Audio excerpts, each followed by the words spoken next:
소설 인간혁명 4권 제1장 생명의 정원. 한밤중 도다 조세이는 도쿄 미나토구에 있는 자택 2층에서 책상 앞에 앉은 채 움직이지 않았다. 책상 위에는 원고지가 펼쳐져 있었다. 그 원고지에는 생명론 도다 조세이라고 제1행에 쓰여 있을 뿐 제2행으로는 이어지지 못하고 몇 시간이나 그대로 하얗게 빛나고 있었다. 도다에게는 좀처럼 없는 일이다. 집필 전에는 남들보다 갑절로 심사숙고를 거듭하지만 일단 글을 쓰기 시작하면 단숨에 써내려갔다. 하지만 평소와는 다르게 이날 밤은 그렇지 않았다. 1949년 5월이었다. 심사숙고는 끝났을 터였다. 넘쳐 흐르는 사념이 그의 흉중에 노도와 같이 소용돌이 쳤다. 써야 할 주제도 논술의 순서도 결정해 놓았다. 먼저 법화경의 비유품, 화성유품, 열의 수량품에서 한 구절씩 각각 인용하고 니치렌 대성인의 어서에서는 계목초와 선시초에서 한 구절을 들어 3세의 생명관을 명확히 한다. 다음에 열의 수량품에 간유를 적고 대성인의 당체의 초나 3세 제불 총감문교 상패립에서 또는 어의구전과 시법 개사 등 어서의 도움을 빌려 생명의 영원성을 논한다. 그리고 마지막에 결론으로 생명이 연속하는 실상을 구체적으로 동시에 명석하게 해명한다. 도다는 그다지 어려운 일이 아니라고 생각했다. 논리 정연하게 논하는 일도 하려고 하면 할 수 있는 일이다. 지금 도다가 만년필을 손에 쥐었다가는 또 놓고 사색에 사색을 거듭하는 까닭은 과연 그런 논리의 전개만으로 생명의 실제 그 자체에 다가갈 수 있겠느냐는 의심이 가로막았기 때문이다. 도다는 알고 있었다. 그가 생명을 걸고 각지한 것은 그의 가슴에 확고히 자리 잡고 있었다. 하지만 그것이 얼마나 전달하기 어려운 일인지를 알고는 크게 곤욕스러워했다. 도다는 안경을 벗었다가 다시 썼다가 했다. 팔짱을 끼고 천장을 바라보았다. 그렇게 한 줄도 쓰지 못한 채 시간이 시시각각 흘러갔다. 도다는 은단을 입에 털어넣었다. 그리고 일어나 창문을 열었다. 5월의 밤이다. 푸른잎 내음이 흘러들어왔다. 어둡고 조용한 창밖으로 저 멀리 개 짖는 소리가 한밤중에 쓸쓸히 들려왔다. 그는 서 있는 채로 그 어둠 속을 잠시 바라보았다. 이윽고 허리띠에 양손을 찔러놓고는 방 안을 왼쪽, 오른쪽 천천히 걷기 시작했다. 그는 흉중에 넘치는 사념을 주체하지 못하고 있었다. 도다는 왔다 갔다 하다가 문득 정신을 차렸다. 그때도 나는 이렇게 좁은 방 안에서 우리에 들어간 동물처럼 계속 서성였다. 그때란 5년 전을 가리킨다. 전쟁 때 도다가 스가모에 있는 도쿄구치소 독방에 사상범으로 구금되어 있던 바로 그때이다. 그 방은 지금 자유로이 걷고 있는 2층 방보다 훨씬 좁고 음침했다. 독방과 복도는 폭 1m쯤 되는 튼튼한 철문으로 격리되어 있었다. 열쇠를 열고 독방의 무거운 문을 열면 낡아 빠진 다다미 2장이 깔려있고 그 끝에는 다다미 1장 크기의 마룻바닥이 있다. 그리고 정면 벽에는 세로로 길쭉한 창문이 동쪽을 향해 나 있고 쇠창살이 바깥 세상과의 사이를 가로막고 있었다. 창문 왼쪽 마루 구석에는 사물함이 있고 그 위가 선반으로 되어 있었다. 이 선반 중간에 책상인 듯한 판자가 튀어나와 있다. 판자를 들어 올리면 세면대가 나온다. 책상은 세면대 뚜껑이기도 했다. 이 책상 앞에 의자처럼 보이는 판자가 있는데 이 판자를 올리면 수세식 변기가 나타난다. 의자는 변기 뚜껑이기도 했다. 그때 그는 간편하기 그지없는 이 독방에서 왔다 갔다 걸으며 깊은 사색을 계속했다. 1944년 새해를 맞이하여 날마다 1년 종 성전을 뒤적이던 도다는 이 책에 있는 법화경을 읽기로 했다. 그리고 하루에 1만 번씩 제목을 부르기 시작했다. 이 책의 앞부분은 무량의 경, 법화경, 관보현경의 법화 삼부경이, 뒷부분에는 대성인의 유문이 수록되어 있었다. 법화경은 한문으로만 되어 있어 읽기 어려웠다. 구치소에서는 날짜를 정해 희망자에게 책을 빌려주었는데 도다는 소설을 희망했다. 하지만 그에게 돌아온 책이 1년 종 성전이었다. 그리고 이 책을 반납해도 불가사의하게 또 도다의 독방에 다시 되돌아왔다. 그것이 구치소 담당관의 심술궂은 장난이나 태만 때문에 생긴 일이 아니라는 사실을 깨달았을 때 그는 마음을 정했다. 좋다. 읽자. 끝까지 읽고야 말겠다. 새해 아침부터 읽기 시작해 법화 삼부경을 3번째 읽었을 때는 이미 3월이 되어 있었다. 도다는 날마다 규칙적으로 제목은 한 번에 몇백 번씩이라고 정하고 하루에 1만 번 이상 제목을 불렀다. 그리고 법화경은 하루에 몇 쪽씩으로 정해놓고 읽었다. 또 대성인의 유문도 한쪽 한쪽을 음미하는 듯한 심정으로 읽었다. 추운 2달이었다. 아직 추위가 가시지 않은 3월 초 어느 날 그는 다시 새로운 마음으로 법화경을 4번째 읽기 시작했다.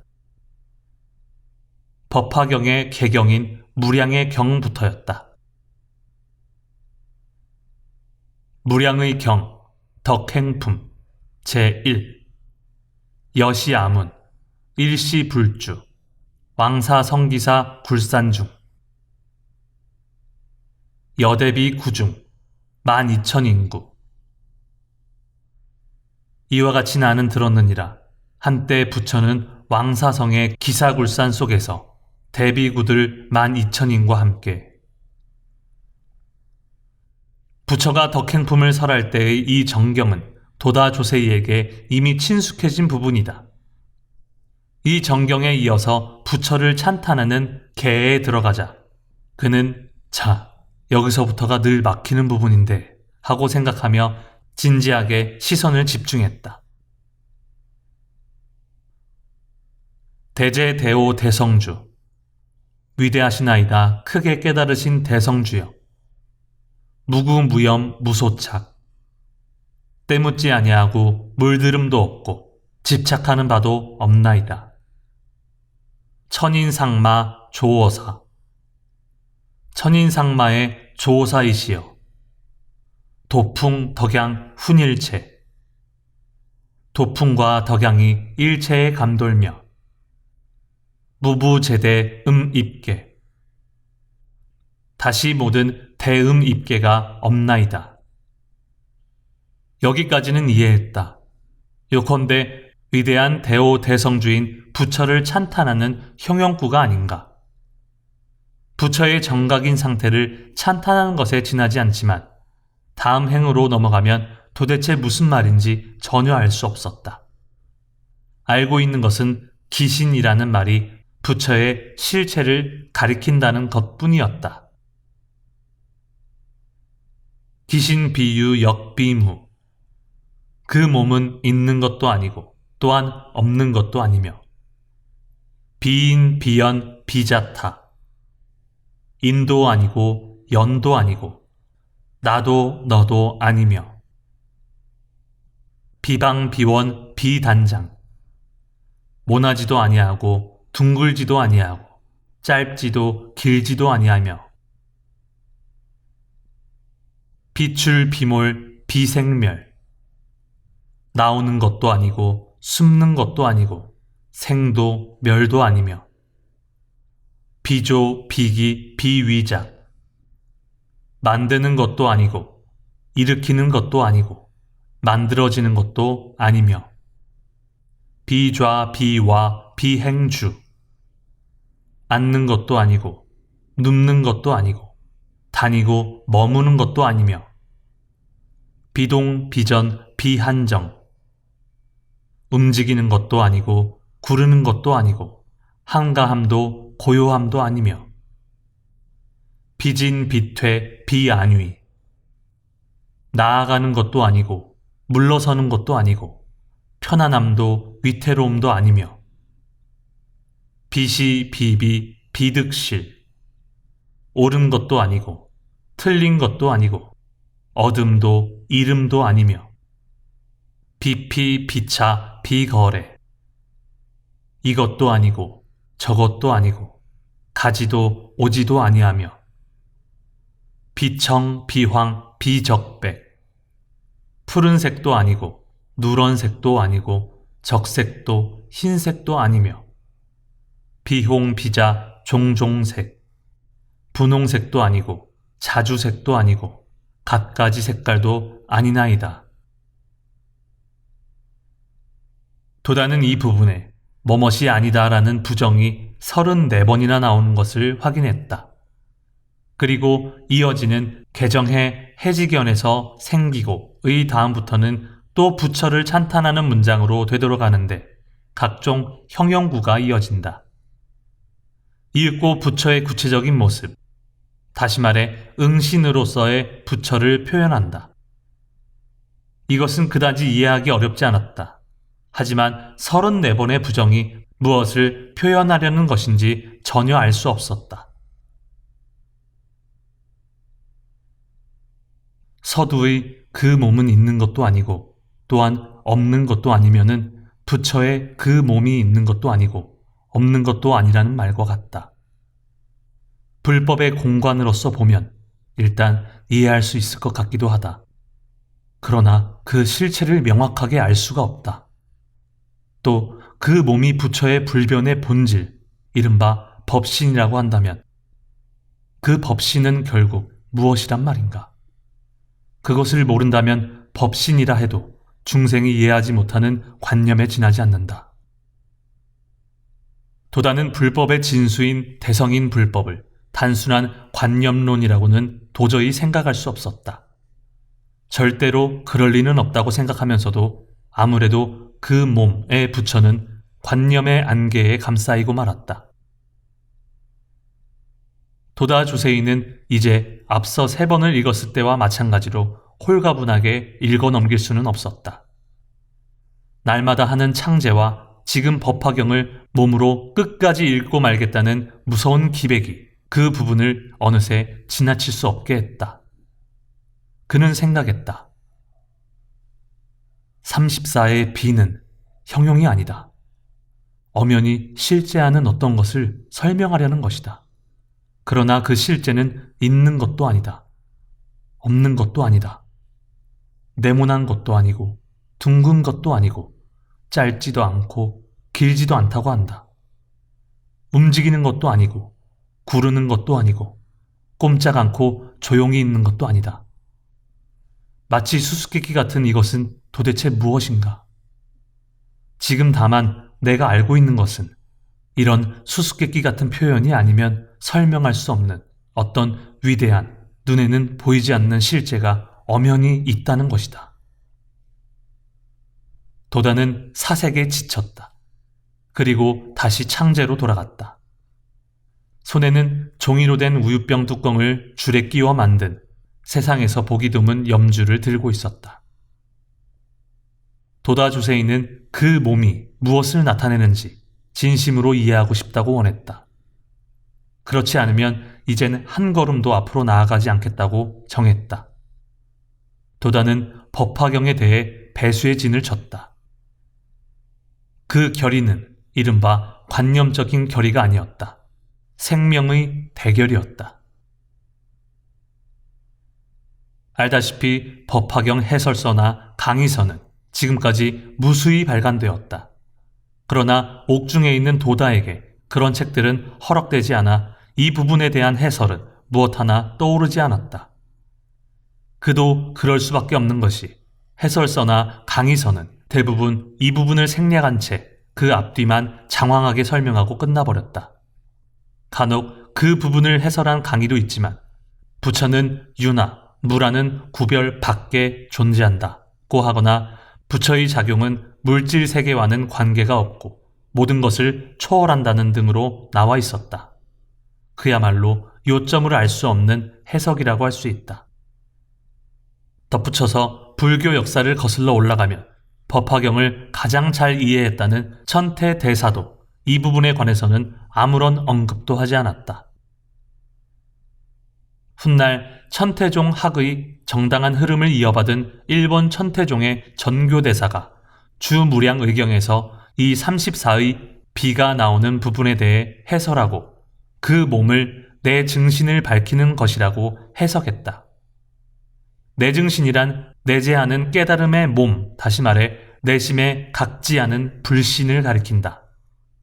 이의 일념삼천의 체계를 수립한 천태교학은 종학 중에서는 최고봉의 천리를 전개한 것인지도 모르지만 그 범주에서는 그 몸을 내증신으로 나타내는 것이 한계라고 할 수 있다. 말법 탁세의 현실에 사는 중생에게는 내증신이라고 해도 먼 관념의 세계에 지나지 않는다. 도다 주세이가 사색하며 고뇌한 것도 여기에 원인이 있었다. 대오 대성주는 부처를 말하며 부처는 고뇌에 빠진 중생을 구제하는 현실의 존재이다. 그 부처의 몸이란 좀 더 구체적이고 생기 넘치는 무엇일 터이다. 그의 사념은 34의 비가 이어지는 경문의 서두에 있는 그 몸이 도대체 무엇을 가리키는 것인지에 대해 계속 깊이 파고들었다. 그는 그 몸이 의미하는 확실한 실체가 존재함을 직감했다. 도다는 바싹 마른 몸으로 어깨에 힘을 주고 주먹을 꼭 쥐면서 좁은 방을 천천히 왔다 갔다 하며 계속 고민하고 생각했다. 이윽고 그는 창제를 시작했다. 그리고 오로지 일편단심으로 그 실체에 다가갔다. 그 34의 부정 위에 엄연히 존재하는 실체가 도대체 무엇인지를 깊이 사색했다. 시간의 흐름도 의식에 없다. 지금 어디에 있는지도 잊어버렸다. 도다는 돌연 앗 하고 숨을 죽였다. 생명이라는 말이 뇌리에 번쩍 떠올랐다. 그는 그 순간 여태껏 이해하지 못한 34의 비의 의미를 완전히 읽을 수 있었다. 생명은 있는 것도 아니고 또한 없는 것도 아니며 인도 아니고 연도 아니고 나도 너도 아니며 모나지도 아니하고 둥글지도 아니하고 짧지도 길지도 아니하며 분홍색도 아니고 자주색도 아니고 갖가지 색깔도 아니나이다. 여기에서 그 몸이란 그야말로 생명이 아닌가? 알고 보면 이해하기 어려운 말이 아니다. 부처란 생명이다. 도다는 일어섰다. 독방의 추위도 잊어버렸다. 얼마나 시간이 흘렀는지도 몰랐다. 그저 크게 숨을 내쉬고 붉게 상기된 얼굴로 눈을 빛내며 무한히 깊은 희열을 느끼면서 외쳤다. 부처란 생명이다. 생명을 표현한 것이다. 바깥에 있는 것이 아니라 자기 자신의 생명 속에 있다. 아니, 밖에도 있다. 그것은 우주 생명이라는 하나의 실체인 것이다. 도다는 모든 사람을 향해 외치고 싶었다. 그 순간 좁은 독방 안이 끝없이 광대하게 느껴졌다. 이윽고 흥분이 가라앉자 단정히 앉아 어본존을 떠올리며 땅거미 지는 속에서 창제를 계속했다. 도다 주세이가 각지한 이 순간은 장래 세계 철학을 변모시키기에 충분한 순간이라고 해도 좋다. 그것은 세월의 급한 흐름과 함께 이윽고 반드시 밝혀질 것임에 틀림없다. 도다는 불법이 현대에서도 여전히 훌륭하게 생생히 존재한다는 사실을 알고 그것으로서 현대 과학과도 전혀 모순이 없음을 확신했다. 그리고 불법의 현대적 성격과 이해를 선명히 부여했다. 아니, 그것만이 아니다. 니치렌 대성인 불법을 현대에 살리고 동서고금의 모든 철학을 포함하는 생명 철학의 탄생이었다. 법화경에는 생명이라는 그 말 자체가 없다. 하지만 도다는 이해할 수 없는 34의 비를 나타내는 것이 실은 생명 그 자체라는 사실을 밝혀냈다. 도다는 부처라는 본체를 이해했다. 3세에 걸친 생명의 불가사의한 본체가 저 멀리에서 확실한 윤곽을 드러냈다는 생각이 들었다. 도다는 그 후에도 더욱 법화경을 읽어갔다. 몇 군데의 난해한 문장도 정복했다. 그리고 옥중에서 봄이 가고 여름이 가고 가을도 끝나가려 했다. 그동안 끊임없이 사색하고 정진하여 적어도 문문구구에 대해서는 거의 이해할 정도까지 되었다.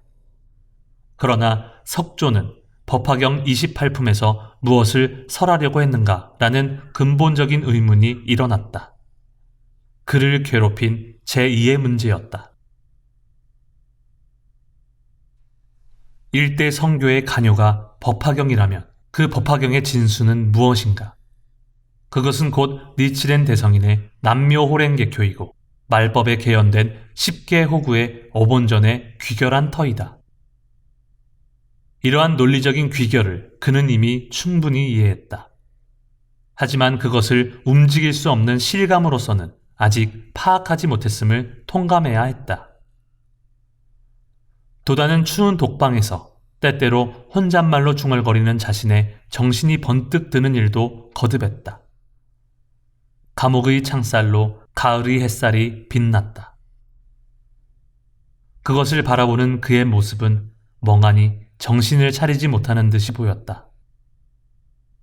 도다는 머릿속에서 자나깨나 법화경의 진리란 무엇인가, 구체적으로 무엇인가 라는 물음이 되풀이해서 떠올랐다.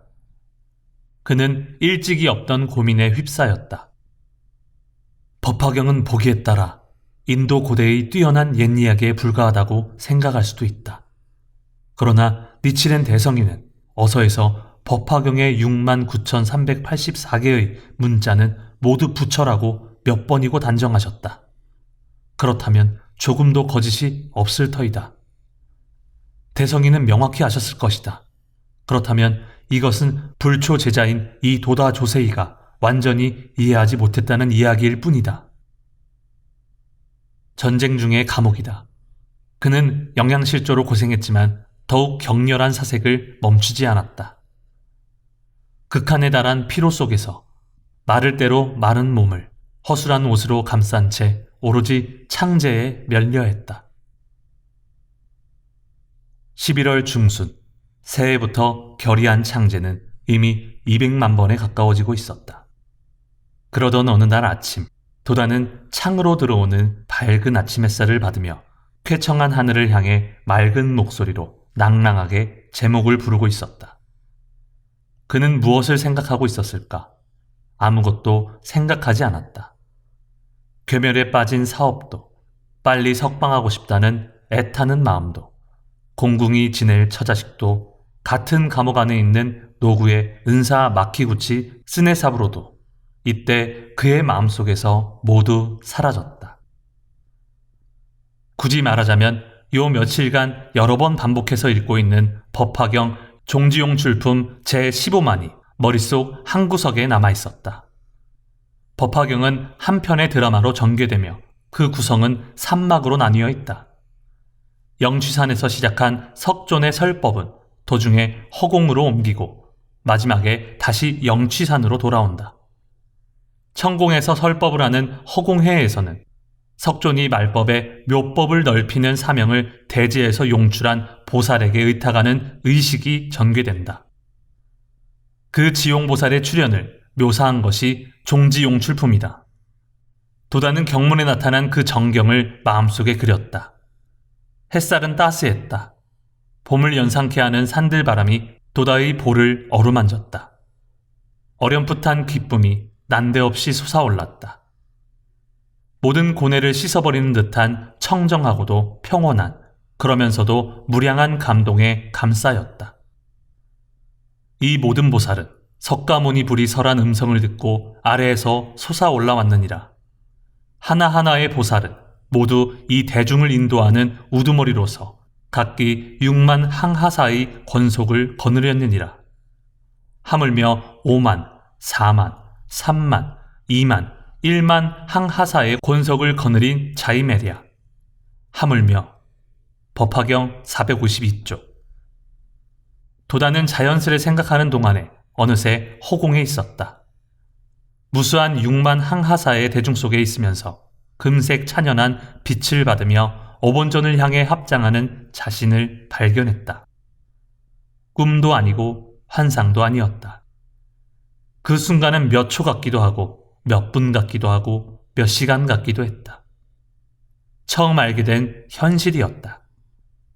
희열이 온몸에 퍼지고 이것은 거짓이 아니다. 나는 지금 여기에 있다고 자신에게 외치려 했다. 그때 다시 좁은 독방 안에서 아침 해를 받으며 앉아있는 자신을 느꼈다. 굳이 말하자면 요 며칠간 여러 번 반복해서 읽고 있는 법화경 종지용 출품 제15만이 머릿속 한구석에 남아있었다. 법화경은 한 편의 드라마로 전개되며 그 구성은 3막으로 나뉘어 있다. 영취산에서 시작한 석존의 설법은 도중에 허공으로 옮기고 마지막에 다시 영취산으로 돌아온다. 천공에서 설법을 하는 허공회에서는 석존이 말법의 묘법을 넓히는 사명을 대지에서 용출한 보살에게 의탁하는 의식이 전개된다. 그 지용보살의 출현을 묘사한 것이 종지용 출품이다. 도다는 경문에 나타난 그 정경을 마음속에 그렸다. 햇살은 따스했다. 봄을 연상케 하는 산들바람이 도다의 볼을 어루만졌다. 어렴풋한 기쁨이 난데없이 솟아올랐다. 모든 고뇌를 씻어버리는 듯한 청정하고도 평온한, 그러면서도 무량한 감동에 감싸였다. 이 모든 보살은 석가모니 불이 설한 음성을 듣고 아래에서 솟아올라왔느니라.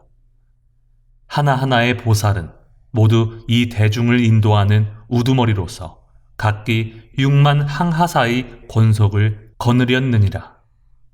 하물며 5만, 4만, 3만, 2만, 1만 항하사의 권속을 거느린 자이메라. 하물며 법화경 452쪽. 도다는 자연스레 생각하는 동안에 어느새 허공에 있었다. 무수한 6만 항하사의 대중 속에 있으면서 금색 찬연한 빛을 받으며 어본전을 향해 합장하는 자신을 발견했다. 꿈도 아니고 환상도 아니었다. 그 순간은 몇 초 같기도 하고 몇 분 같기도 하고 몇 시간 같기도 했다. 처음 알게 된 현실이었다. 희열이 온몸에 퍼지고 이것은 거짓이 아니다. 나는 지금 여기에 있다고 자신에게 외치려고 했다. 그때 다시 좁은 독방 안에서 아침 해를 받으며 앉아있는 자신을 느꼈다. 도다는 순간 어리둥절했다. 두 눈에서 뜨거운 눈물이 쏟아졌다. 안경을 벗고 눈을 눌렀지만 눈물은 둑이 터진 것처럼 한없이 쏟아졌다.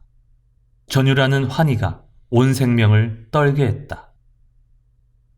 도다는 눈물 속에서 니치렌 대성인이 어이구전에서 인용하신 영산 1회 엄연 미산, 영산의 1회 엄연이 지금도 흩어지지 않아도다 라는 말씀을 몸으로 똑똑히 읽었다. 도다는 무엇을 보고 무엇을 깨달았는가?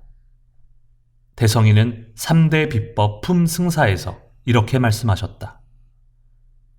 이 3대 비법은 2000여 년의 당초 지용 1000개의 당수로서 니치레는 확실히 교주 대각 세존으로부터 구결 상승했느니라. 어서 1023쪽. 그는 지금까지 언제나 이 구결 상승이란 무엇인지 고뇌했다. 하지만 지금 아무것도 불가사의한 것이 아니라는 사실을 마침내 깨달았다. 구결 상승이라 해도 형식적인 의식이 아니다. 저 6만 항 하사 대중 속의 한 사람은 바로 나다. 항수는 그야말로 니치렌 대성인이시다. 이 얼마나 장엄하고 선명한 구원의 의식인가. 그렇다면 나는 틀림없이 지용보살이다. 도다는 미칠 듯이 기뻤다. 그는 니치렌 대성인의 맥동하는 생명을 자신의 생명으로 실감했다. 도다는 좁은 방을 왔다 갔다 걸으며 빙글빙글 돌았다. 그리고 책상으로 돌아와 다시 용출품부터 읽기 시작했다. 도다는 책상을 치면서 이대로다, 확실히 이대로다 라고 깊이 수긍했다. 게다가 수량품에 들어가 계속 읽으며 총루품에 이르렀다. 갑자기 각 품의 문자가 참으로 친근하게 도다에게 작용했다. 마치 옛날에 쓴 일기를 다시 읽을 때처럼 애매모호하던 의미가 명확히 이해되었다. 그는 자기 눈을 의심했다.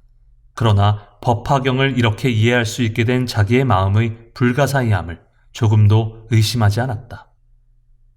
격렬하고 깊은 감동 속에서 도다는 마음속으로 서원했다. 좋다. 이것으로 내 일생은 정해졌다. 오늘 이날을 잊지 않으리라. 나는 이 존엄한 대법을 유포하고 생애를 마쳐야 한다.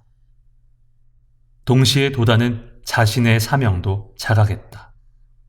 그리고 지나온 세월을 생각하고 머나먼 미래를 전망하면서 그는 이제 45살임을 생각했다. 나이를 생각하자 그도 메이지 시대에 자란 사람답게 공자가 일생을 되돌아보며 한 말이 마음속에 떠올랐다. 40살이 되어 미혹하지 않고 50살에 천명을 알았다. 45살의 도다는 그 어느 쪽도 아니었다.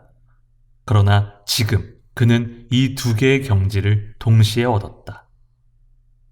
도다는 성큼성큼 걸으면서 무엇인가 향해 외쳤다. 그보다 5년 늦게 미혹하지 않고 그보다 5년 앞서 천명을 알았다. 이 외침을 들은 간수 한 사람이 의아한 표정으로 도다 조세이의 독방을 가만히 들여다보고는 사라졌다. 바로 그 무렵 다른 동의 독방에서는 회장 마키구치 스네사부로가 홀로 병을 앓고 있었다. 노령으로 쇠약해진 몸에 1년 반의 옥살이로 영양실조가 더해진 마키구치는 1944년 11월 17일 본인의 뜻에 따라 병감으로 옮겼다. 그리고 이튿날 18일 안상하게 73의 숭고한 생애를 마쳤다. 도다 주세이가 은사의 죽음을 알게 된 때는 마키구치가 서거한 지 52일째인 이듬해 1945년 1월 8일이었다. 그날 도다는 어느 예심판사에게서 마키구치의 임종 소식을 들었다. 도다는 통곡했다. 절망적인 슬픔에 울었다. 그리고 마지막 눈물 한 방울이 닿을 때까지 울었다. 하지만 이미 자신의 무거운 사명을 자각한 도다는 광선유퍼라는 대업으로 이 원수를 반드시 갚고야 말겠다고 가슴속 깊이 서원했다. 그는 1945년 7월 3일 보석으로 출감했다. 그리고 그가 학회 재건의 첫걸음을 내디디면서 가치론을 배제하고 몇몇 동지를 대상으로 법화경 강의부터 시작한 까닭도 옥중에서 깨달은 자각과 사명을 먼저 동지와 제자들에게 전하여 학회의 참된 사명을 각지하라고 촉구하고자 했기 때문이다. 도다 주세이가 지금 생명론을 집필하면서 펜을 머뭇거리는 이유는 다른 것이 아니었다. 지금까지 법화경 강의나 좌담회에서 기회가 있을 때마다 말한 생명론은 모두 수동적이어서 그곳에 모인 사람들의 이해력에 응하여 설명한 것에 지나지 않았다. 말하자면 수타의였다. 지금 도다가 쓰려고 하는 생명론은 그런 것들의 단순한 집대성이라기보다 니치렌 대성인의 불법 천리를 현대적으로 체계화하는 그 서설이라고 할 수 있는 생명론이다. 그러므로 필연적으로 수자의의 소설이라고도 해야 할 성질의 것이 되어야만 했다. 그리고 그 서설에 모든 체계가 전부 포함되도록 그의 생명론도 확고한 보편 타당성과 전곡을 찌르는 표현 그리고 강한 설득력을 가져야만 한다는 사실을 통감했다. 사상의 성장에는 반드시 발상의 터전이 있다. 도다는 서재에서 왔다 갔다 빙글빙글 돌면서 그때도 하고 문득 회상에 잠겼다. 그리고 그의 생명론이 발아한 때는 옥중에서 신음하고 있을 때라는 사실을 깨달았다. 그의 회상은 생명론의 육성 과정을 생생히 상기시켰다. 그리고 그가 쓰고자 하는 생명론은 여기서 비로소 자연스럽게 살아있는 표현이 되었다. 밤이 깊었다. 방안을 왔다 갔다 하며 사색하다 불현듯이 깨달은 도다는 책상 앞에 정좌했다. 자신이 창문을 닫은 것도 만년필을 쥔 것도 무의식 중의 일이었다. 그는 원고지 제2행에 생명의 불가사의라고 쓰고 이어서 제3행으로 옮겼다. 일본의 신도가 초국가주의와 전체주의에 이용당하고 마침내 무모한 태평양 전쟁으로 발전했을 때 나는 은사 마키구치 스네사부로 선생님 그리고 친애하는 동지와 함께 당시의 종교 정책이 너무나도 잘못되었다는 사실을 역설했다. 다시 말해 일본 국민에게 신사참배를 강제한 일은 비논리적이고 비도덕적이라고 설했는데 그 때문에 1943년 여름에 탄압을 받게 되었다. 그리고 그 후 2년 동안 구치소 생활을 보냈다. 그는 편지라도 쓰듯이 여기까지 막힘없이 썼다. 그때 말할 수 없는 분노의 감정이 치밀어 올랐다. 순간 만감이 가슴에 차올랐다. 아니다, 아니야. 어디까지나 냉정하게, 정확하게 써야 한다. 그렇지 않으면 진리를 말할 수 없다. 이렇게 다시 생각했다. 도다는 분노를 억누르며 써내려갔다. 싸늘한 구치소에 죄도 없이 붙잡혀와서 쓸쓸한 나날을 보내는 동안 사색은 사색을 불러 마침내는 인생의 근본 문제이자 게다가 난해하기 이를 데 없는 생명의 본질과 맞닥뜨리게 되었다. 생명이란 무엇인가? 이 세상만의 존재인가? 아니면 영구히 이어지는 존재인가? 이것이야말로 영원한 수수께끼이다. 게다가 예로부터 성인, 현인이라고 불리는 사람들은 각자 각양각색으로 이 문제의 해결을 설했다. 그는 이렇게 쓰고 이른바 성인, 현인이 설하는 바를 열거하려고 했다. 예수나 공자가 한 말을 썼지만 곧바로 그 생각을 지웠다. 생명의 문제는 이론의 유희로는 해명할 수 없다. 또 결코 그렇게 하면 안 된다. 사람들은 이미 그런 것에 실증을 내고 있다. 진실을 알고 싶은 것이다. 나는 진실을 사실로 알게 해주고 싶다. 그 진실은 내 육단의 흉중에 있다. 내 흉중을 그대로 피력하려는 것이 내 생명론이 아닌가. 소박하고 간결하게 써야 한다. 난해한 철학 용어를 나열해도 나도 남도 알지 못하는 이론뿐이라면 아무리 시간이 흘러도 아무런 가치가 없다. 민중이 이해할 수 없을 것이다. 도다는 홀로 웃음을 띠며 쓰기 시작했다. 불결한 구치소에는 곧잘 이가 번식한다. 봄날 따뜻한 햇볕을 쬐려고 이가 태연히 기어나왔다. 나는 이 두 마리를 잡아 판자 위에 나란히 올려놓았다. 그러자 이는 발을 열심히 바둥거렸다. 먼저 한 마리를 짓눌러 죽였는데 다른 한 마리는 그런 것에 아랑곳하지 않고 움직였다. 짓눌려 죽은 이의 생명은 대체 어디로 간 것인가? 영구히 이 세상에서 사라진 것인가? 도다는 장난기 어린 웃음을 지었다. 이는 너무 불결한 철학 논문이지 않은가 하고 생각하면서 그렇다면 아름다운 꽃 이야기도 쓰자고 생각했다. 도다는 어느새 즐거워졌다. 또 벚나무가 있다. 그 가지를 꺾어 화병에 꽂아두면 이윽고 꽃봉우리는 꽃이 되고 가냘픈 어린 이파리도 피어난다. 이 벚나무 가지의 생명과 꺾기 전 원래 벚나무의 생명과는 별개일까 하나일까?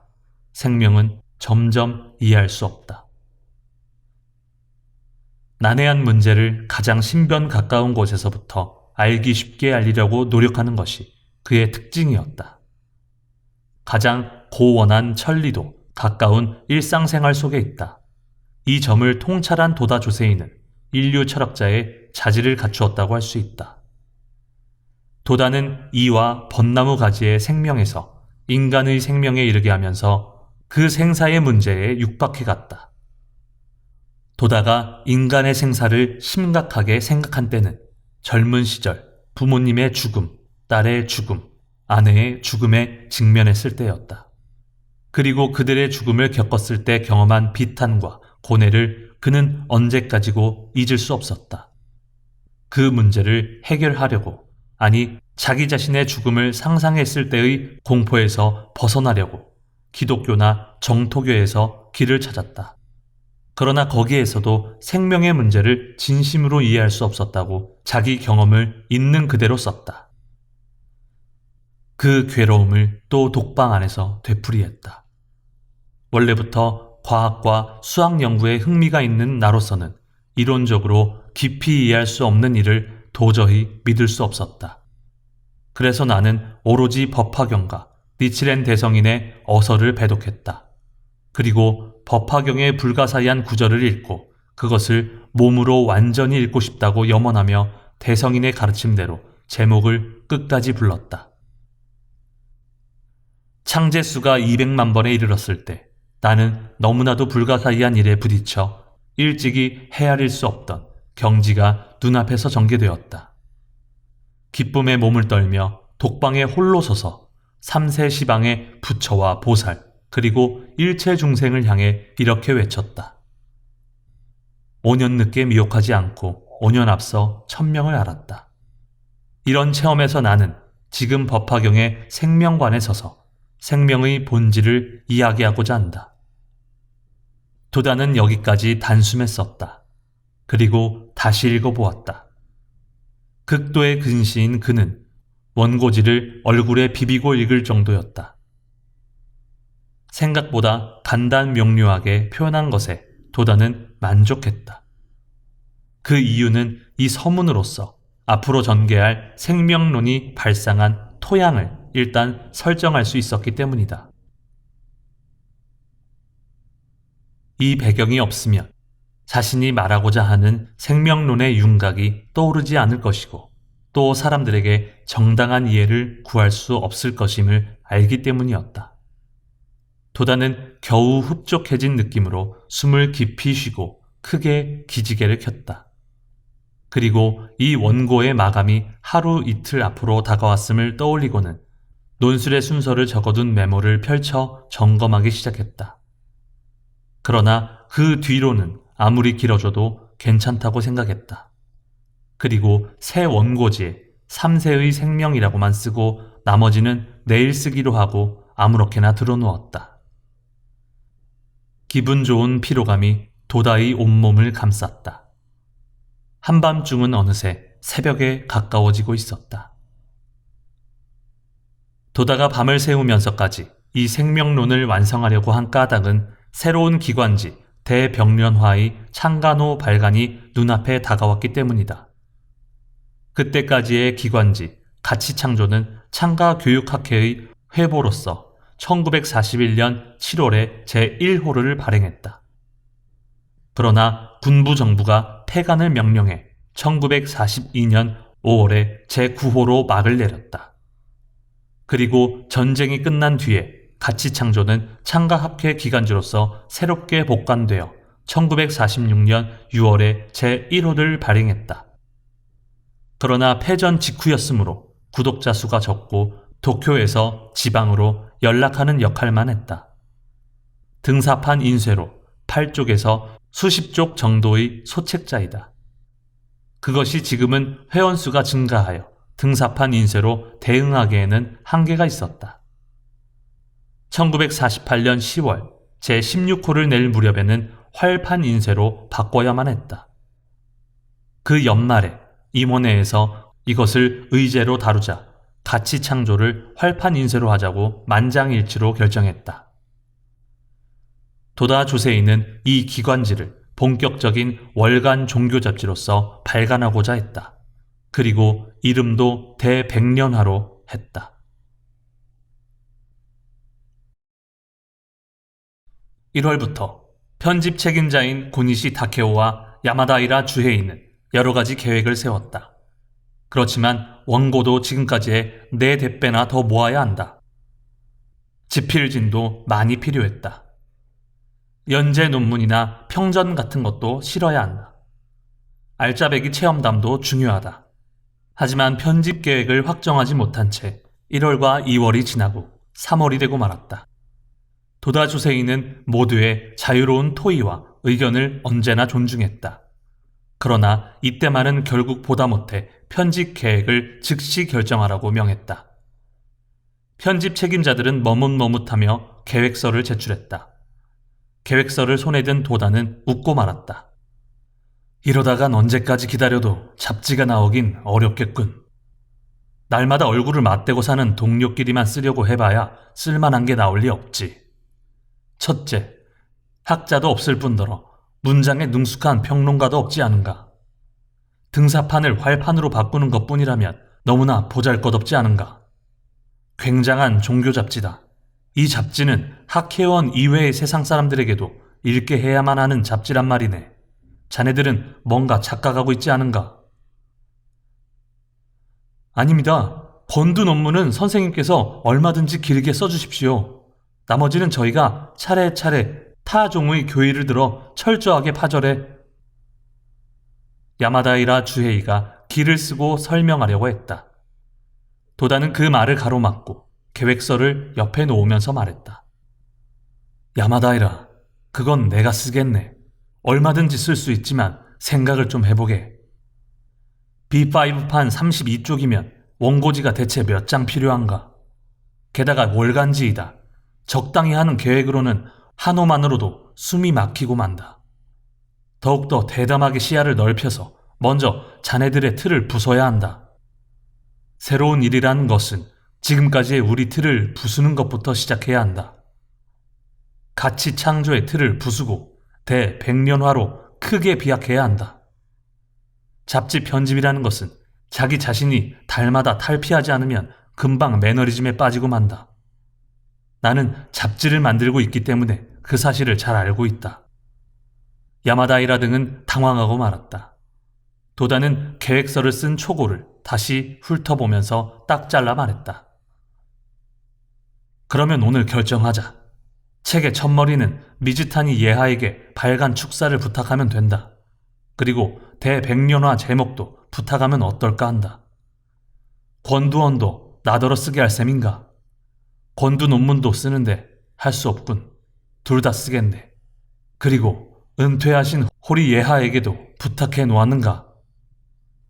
네, 니코상인에 대해 오랫동안 연구했으므로 그 내용을 쓰겠다고 말씀하셨습니다. 그런가? 잘 됐군. 꼭 부탁해서 받도록 하게. 아무리 길어도 상관없네.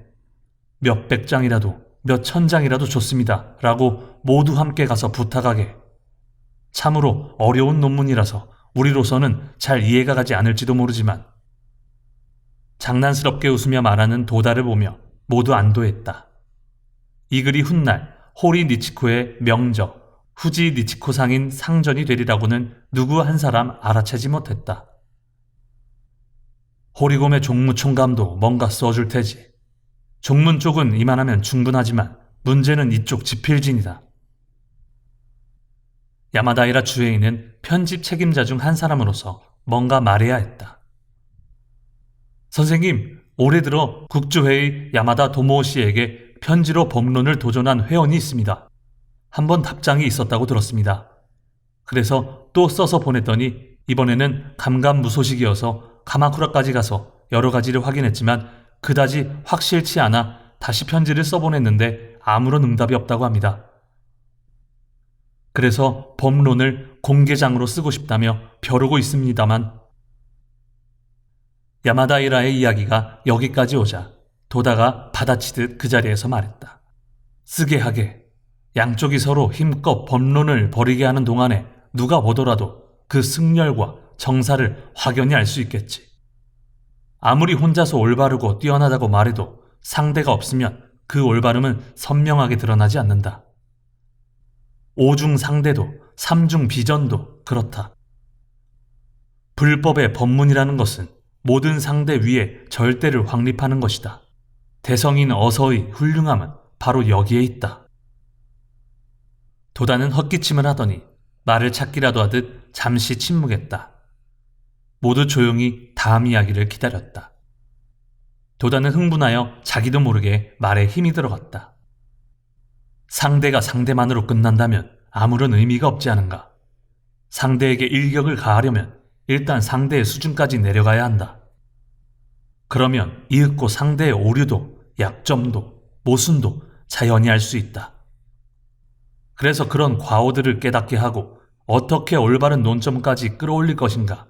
이것이 언론의 힘이다. 설득력은 이때 발휘하는 힘을 말한다. 일반적인 주장만 한다면 싸움은 할 수 있어도 상대를 진심으로 이해시킬 수는 없다. 그런데 대성인님의 설득력은 단순한 설득력이 아니다. 잘 읽어보도록 하게. 근본이 자비에서 나오는 설득력이다. 그러므로 위대하다. 우리로서는 도저히 그런 흉내를 낼 수 없겠지만 적어도 확고하게 버티는 상대를 놓고서 참을성 있게 투쟁해야 한다. 그리고 그 귀결로서 절대적인 것이 저절로 떠오를 때까지 논리를 다해야 한다. 그렇지 않으면 앞으로의 세간 사람들을 결코 이해시킬 수 없다. 대백년화를 발간하는 데 가장 중요한 점은 널리 사회의 분파 속에서 논쟁하면서 모든 그릇된 철학을 타파하는 일이다. 그런 각오가 없으면 결코 안 된다. 우리 동료에게만, 종문에게만 통하는 말로 이러쿵 저러쿵 말하는 시대는 이미 지났다.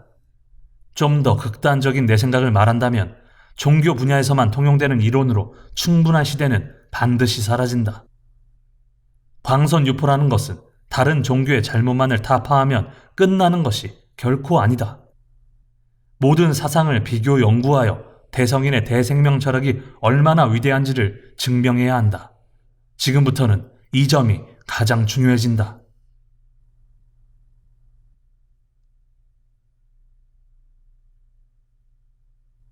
도다의 안경이 흘러내리면서 떨어지려고 했다. 도다는 안경을 손으로 조금 올린 뒤 날카로운 눈빛으로 모두에게 말했다. 이렇게 말해도 예, 그렇군요 하고 금방 알 수 있는 문제가 아니다. 어쨌든 우선 문을 열지 않겠는가. 불교학자나 불교 역사에 정통한 사람들에게도 지면을 제공하면 어떻겠나. 그렇지, 요 몇 해 사이에 작가 모노호네 씨가 니치지의 사적이 상당히 확실해졌다고 말했는데 그것도 연재하면 재미있는 읽을거리가 될지 모른다. 편집진은 도다의 이야기가 너무 비약하고 있다고 생각했다. 작가 모토훈에는 니치렌 대성인의 가르침이 가장 올바르다는 관점에 서 있으므로 괜찮다고 쳐도 세간의 불교학자들은 대성인을 비판하는 내용을 쓸지도 모른다. 소중한 대백년화를 더럽히지는 않을까 하고 걱정했다. 도다는 그 자리에서 그들의 걱정과 두려움을 헤아렸다. 그리고 웃음을 띠며 온화한 눈빛으로 돌아가 말했다. 걱정할 것 없다. 얼마든지 쓰게 하게. 지금의 불교학자 대부분은 훈고 주석에 온갖 지식을 다 기울이겠지만 서슴없이 맞대고 논쟁할 만큼의 기계는 없다. 그래서 곤란한 것이라네. 먼저 토론의 장을 만들어보자. 공개 토론을 하면서 교의의 고저천심은 자연히 밝혀질 것이다. 그렇게 되면 회원도 확신을 가지고 신심도 깊어진다. 세상 사람의 종교관을 개선할 수도 있지 않겠는가? 대백년화의 목적은 니치렌 대성인 불법이야말로 최고의 가르침이라는 사실을 세간에 알리는 데 있다. 요컨대 절복이다. 이 목적만큼은 여러분의 가슴에 확실히 새겨두기 바란다. 편집 내용은 시대 상황에 응하여 바뀔지라도 이 근본 정신만은 잃으면 안 된다. 그러면 나머지는 문제없다. 편집 방침은 이것으로 되겠지. 곧바로 실행하게.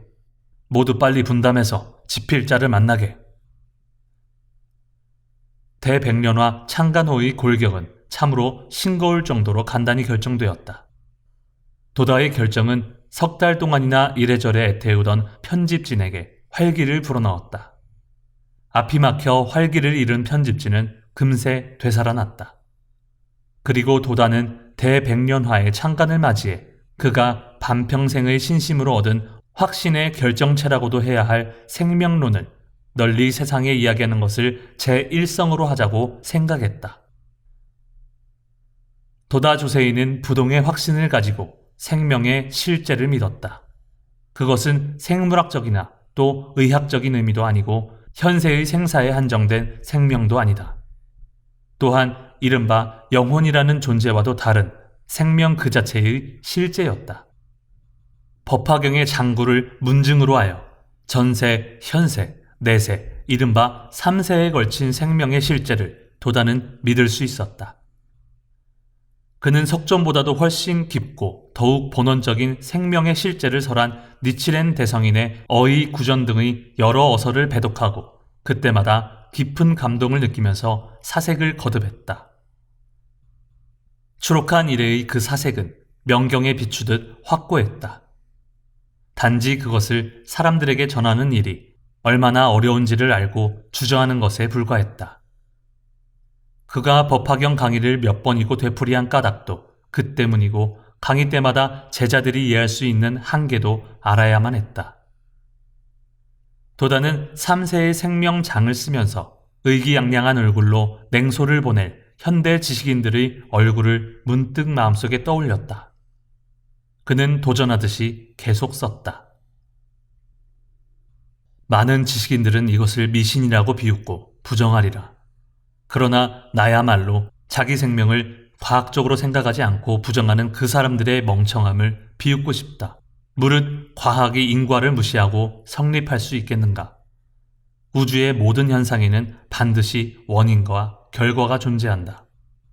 생명의 발생이 난자와 정자의 결합으로 생긴다는 것은 단순한 사실의 설명이며 더욱 본원적으로 생각한 것은 아니다. 모든 현상에는 인과가 있다고 하면서도 생명만은 우발적으로 이 세상에 발생하고 죽으면 물거품처럼 사라져버린다고 생각하면서 태연하게 있는 사람은 자기 생명에 너무나 무관심한 자라고 할 수 있다. 아무리 자연과학이 발달하고 또 평등을 외치며 계급 타파를 부르짖는다 해도 이것으로서는 현실의 생명 현상을 도저히 설명하고 이해할 수 없다. 우리 눈앞에는 인간이 있고 고양이가 있고 개가 있고 호랑이가 있고 삼나무 거목이 있다. 하지만 이들의 생명은 똑같은가 다른가? 또 그 사이의 관련은 어떠한가? 도다는 현대 지식인의 종교에 대한 무지보다도 그들 자신의 생명에 관한 무지와 무관심을 자극했다. 또한 생명의 실제는 3세가 아닌 실은 무시무종이라는 사실을 어떻게 설하면 좋을지 생각하고 또 생각했다. 여기서 장을 바꾸어 영원한 생명이라고 쓴 다음 먼저 생명의 길이에 관해 썼다. 법화경 열애 수량품에서 석존의 구원의 생명관을 밝힌 두 개의 장구를 인용하여 설명한 뒤 대성인의 3세 제불 총감문교 상패립, 당체의초, 시법 개사, 어의구전의 극설에서 생명이란 어떤 것인지를 설하려고 했다. 그리고 그 생명의 실상이 일념삼천이라고 이론을 전개하려 했지만 여기서 먼저 영원한 생명에 대한 결론을 일단 말해야 할 필요를 느꼈다. 내가 회통을 첨가하여 본문을 더럽힐까 두렵기는 하지만 구원의 생명에 관해 그 일단을 다음과 같이 말하고자 한다. 생명은 우주와 함께 존재한다. 생명은 우주보다도 먼저 생긴 것도 아니고 훗날 우발적으로 혹은 누군가에 의해 만들어져 생긴 것도 아니다. 우주 자체가 이미 생명, 그 자체이다. 생명을 지구만의 전유물이라고 보는 것도 잘못이다. 우리는 광대무변한 대성인의 자비를 받아 직달정관 사행의 일념삼천의 대어본종께 삼가 귀의하여 묘인 생명의 실체를 파악하고자 힘쓰고 있다. 수많은 선철 중에서도 관념적으로는 생명의 본체가 무엇인지를 사색하고 깊이 밝히려 논한 사람은 있다. 그러나 도다가 염원하는 바는 그들과는 훨씬 다르다. 그 염원은 한 사람 한 사람의 서민에 이르기까지 각자 생명의 존엄과 영원성을 알게 하고 실생활에 생명의 힘을 용연시키는 것이었다. 거기서 그는 현대 생물학의 뿌리 깊은 상식을 타파해야 할 필요를 느꼈다. 그의 폐는 갑자기 속도가 빨라졌다. 혹은 아메바에서 세포 분열하여 진화한 것이 생물이고 인간이라면 내가 말하는 영원한 생명을 부정하는 자가 있을 것이다. 그렇다면 시뻘겋게 닳아있던 지구가 식을 때 어째서 아메바가 발생하고 어디에서 날아왔느냐고 반문하고 싶다. 지구든 별이든 아메바가 발생할 수 있는 조건이 갖추어지면 아메바는 발생하고 민꽃 식물이 번성하는 지질과 기후일 때에는 민꽃 식물이 번성한다. 그리고 진화론적으로 발전하는 것을 부정하는 것은 아니지만 우주 자체가 생명이므로 도처의 조건이 갖춰져 있다면 생명의 원체가 발생한다. 그러므로 수십억 년 전 옛날에 어딘가의 별에 인류가 살았고 지금은 지구에 살며 번영하고 있다고 하더라도 불가사의한 것이 전혀 아니다. 그리고 도다는 이렇게 결론지었다. 혹은 단백질, 그 밖의 물질이 어느 시기에 생명이 되어 발생했다는 생명관에도 동의할 수 없다. 생명은 우주와 함께 본유상주의 존재이기 때문이다. 도다 주세인은 이 생명론이라는 제목의 논문을 여기까지 쓰는데 거의 일주일이라는 시간이 걸리고 말았다. 도다는 매우 바빴기에 밤마다 계속해서 쓸 수는 없었다. 낮에는 회사에서의 투쟁이 있었다. 출판 사업도 이 형세로는 조금도 방심할 수 없었다. 하물며 회사를 쉬거나 늦게 출근하거나 하는 일조차 할 수 없었다. 저녁에는 갖가지 상황에 놓인 회원들을 지도해야 했다. 그들의 문제는 너무도 절실하여 피할 수도 없었다. 격일로 열리는 강의도 주 3회다. 이것 또한 절대로 자기 마음대로 쉴 수 없었다. 그는 강의를 오후 6시에 시작해서 7시 반에는 마치려고 했다. 그러나 끝난 뒤에 줄줄이 이어지는 열성적인 질문에는 손들고 말았다. 오늘은 이 정도로 하자. 오늘 저녁은 좀 봐주게. 빨리 돌아가서 한잔 하고 싶어서가 아니네. 나는 지금 엄청난 논문을 쓰고 있다네. 이러다가는 언제 다 쓸지 모르겠구먼. 대백년화 편집부에서는 선생님 원고만 오지 않았다고 야단이니 나도 견딜 수가 있어야지. 마감이 이틀이나 지나버려서 말이야. 도다는 웃으면서 요 며칠간의 고생을 처음으로 털어놓았다. 그 이야기가 모두에게는 그저 재미있게 들렸다. 천진난만한 웃음소리가 와하고 터져나왔다. 그럼 뒷일을 잘 부탁하네. 도다는 이렇게 말하고 홀로 자리에서 일어났다. 예기치 않은 세찬 박수가 일었다. 오늘 밤은 무슨 일이 있어도 다 쓰고야 말겠다. 그는 결의했다.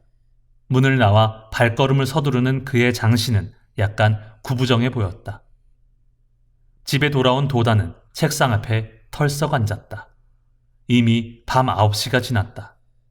지필은 마지막 장을 맞이하고 있었다. 장의 제목은 생명의 연속이다. 생명이 영원하다고 해도 그 생명은 대체 어떤 상태로 실제하는가?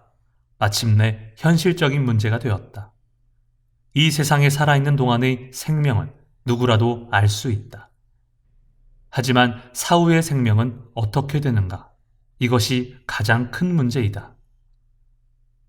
도다는 주위에서 흔히 느낄 수 있는 의문점이나 여러 가지 논의를 머릿속에 그리면서 현실에는 아직 무엇 하나 확증이 없는 사후의 생명에 대해 쓰기 시작했다. 먼저 가장 일반적인 견해로 자신은 죽어도 생명은 자손에게 전해지므로 생명은 영원하다는 사고방식이 있다. 이것은 참으로 우스꽝스러운 일이다. 확실히 유전자 등은 자자손손으로 전해질 것이다. 그러나 고유의 숙명을 지닌 개로서의 생명은 그것과는 차원이 다르다. 만일 자기 생명이 자식에게 전해졌다고 하면 그 자식 속에도 자기 생명이 살아있다는 말이 된다. 결국 두 개의 자신이 존재한다는 것이 되고 만다. 또 자기가 죽은 뒤 자손이 절멸하면 자기 생명도 없어지게 된다. 지구가 멸망하면 없어지게 되는 생명이라면 생명은 영원이라는 도리도 없을 것이다. 도다는 여기서 청년 시절에 심취한 다카야마 조규의 말이 문득 생각났다. 조규는 사와 영생이라는 제목으로 이렇게 썼다. 참된 영생은 이름으로 사는 것이 아니라 그 일로 사느니라. 요컨대 사람의 위대한 일은 후세에 남고 그 위대한 일 속에 그 사람은 여전히 살아있다는 의미다. 과연 그런가? 위대한 인간은 제쳐놓고라도 범부인 우리나 개, 고양이의 생명은 도저히 영원한 생명이라고 할 수 없는 것이 되고 만다. 영원한 생명은 보편 타당성이 있어야 할 터이다.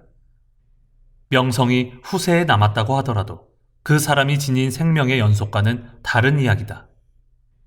이 말은 이전에 산 사람의 추억에 지나지 않는다. 그렇다면 영혼이 되어 영구히 산다는 주장은 어떤가? 생사에 관계없이 생명의 실제 상태를 모를 때 인간은 자기 마음대로 갖가지 억측을 남긴다. 그러나 사후의 생명이 영혼 따위로 변하여 영구히 떠돈다는 말은 어리석은 논의이다. 불법 철학에서도 사후의 문제만큼 성가신 문제는 없다.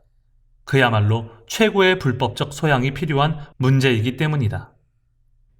사후의 생명을 말한다고 해도 아마 일반에게는 오해와 곡해로 전해질 수밖에 없으리라. 도다주세이는 이 문제를 가장 소박하고도 지극히 상식적으로 취급하는 일이 지금은 가장 중요하다고 생각했다. 그는 경전이나 어서에서 여러 가지 문증을 인용하는 일은 되도록 삼갔다. 그리고 누가 들어도 의심할 여지가 없는 확실한 것만 쓰자고 정했다.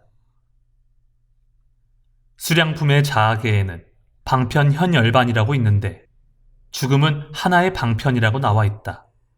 예를 들면 잠을 자는 것은 일어나서 활동하는 인간의 본래 목적에서 보면 단순한 방편이다. 인간의 활동이라는 측면에서 보면 잠을 잘 필요는 없는 것이지만 잠을 자지 않으면 피로가 풀리지 않고 또 활발히 일할 수도 없다. 이처럼 사람도 노인이 되거나 병에 걸려 부분적으로 파괴되거나 할 경우 아무래도 죽음이라는 방편으로서 젊음을 되찾을 수밖에 없다. 도다는 망설였다. 생명은 연속하느냐 연속하지 않느냐 무엇을 예로 들어 설명하면 좋은가? 도다는 자주 펜을 멈추고 사색에 잠겼다. 도다는 여기까지 와서야 가까스로 불가사의한 마음의 작용에 대해 쓰자고 정했다. 그 이유는 생명활동의 현상 중 하나인 마음이 기뻐하거나 슬퍼하거나 하는 의심할 여지가 없는 확실한 존재이기 때문이다. 우리 마음의 작용을 보자면 기쁘다고 해도 그 기쁨은 시간이 지나면 사라진다. 그 기쁨은 영혼 같은 것이지만 어디론가 가버린 것은 아니다. 마음 어딘가에 녹아든 것이므로 어느 곳을 찾아보아도 없는 것이다. 그런데 몇 시간 뒤나 며칠 뒤 또 똑같은 기쁨이 일어난다. 또는 어떤 일 때문에 슬퍼한다고 하자. 몇 시간이나 며칠이 지나 그 일을 생각해내서 다시 똑같이 슬퍼하기도 한다.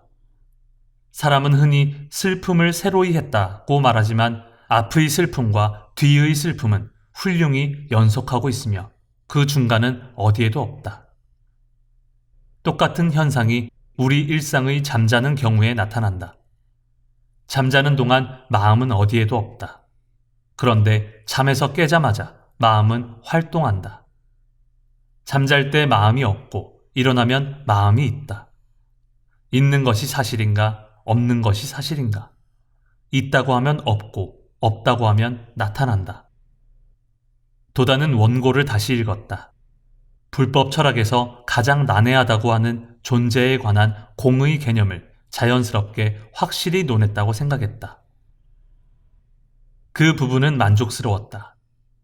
서양 철학에서는 유와 무라는 양극단으로 요약하여 공이라는 개념이 빈약하다. 공관을 이해하지 못하면 생명을 절대 이해할 수 없다. 공간의 묘가 그대로 연속하는 생명의 모습을 나타내는 불가사의함이기 때문이다. 이제 드디어 결론을 내릴 때가 왔다. 앞에서도 말했듯이 무주 즉 생명이다. 그러므로 우리가 죽으면 죽은 생명은 마치 슬픔과 슬픔 사이에 아무것도 없던 것처럼, 기쁨과 기쁨 사이에 기쁨은 그 어디에도 없던 것처럼, 잠자는 동안 그 마음이 어디에도 없는 것처럼, 사후의 생명은 우주의 대생명이 녹아들어 어디를 찾아보아도 없는 것이다. 영혼이라는 것이 있어서 둥둥 떠다니는 것이 아니다. 대자연 속에 녹아들었다고 해도 편히 쉬고 있다고는 결코 말할 수 없다. 마치 잠을 잔다고 그대로 편히 쉬고 있다고는 단정할 수 없는 것과 마찬가지이다. 잠자는 동안 편히 쉬는 사람이 있는가 하면 악몽에 시달리는 사람도 있고 깊게 잠들지 못해 괴로워하는 사람도 있는 것과 같다. 도다는 이 까다로운 사후의 생명에 대하여 과학적으로 실증할 수 없는, 현재로서는 일단 가설로 간주되어도 어쩔 수 없다고 생각했다. 다만 그는 이 가설을 솔직하게 믿고 성실하게 실천한 사람들의 인생이 훌륭하게 자기 숙명을 전환하고 즉신성불의 실증을 나타내고 있음을 몸으로 알고 있었다.